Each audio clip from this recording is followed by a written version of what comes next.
Hello everyone, welcome to my channel.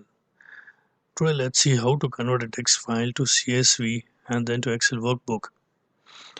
I've created a sample toy sales data. It's very hard to analyze the data in this text file. So what we'll do is we'll save this text file first into .csv. So save this file as .csv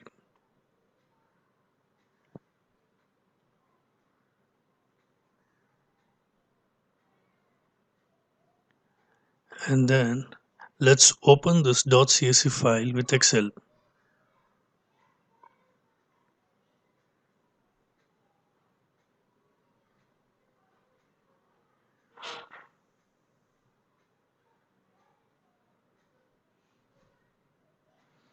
I think it's taking some time.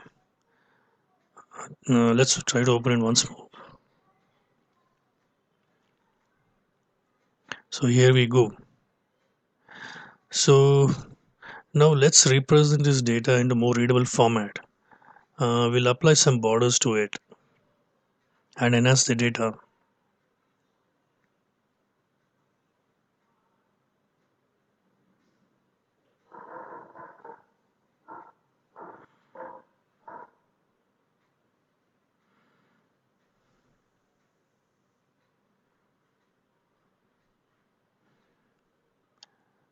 So now what we'll do is highlight the first row, select data and click the filter icon button. You can see filter applied on the first row. Now you can start filtering as per your choice. Select month wise.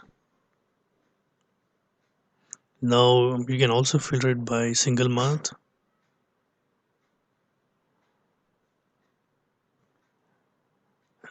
Now let's filter it by type. Okay.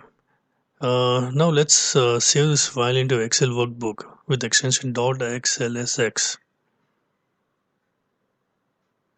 So a file is saved. Now open your file again. So here we go. Thanks everyone. Thanks for watching.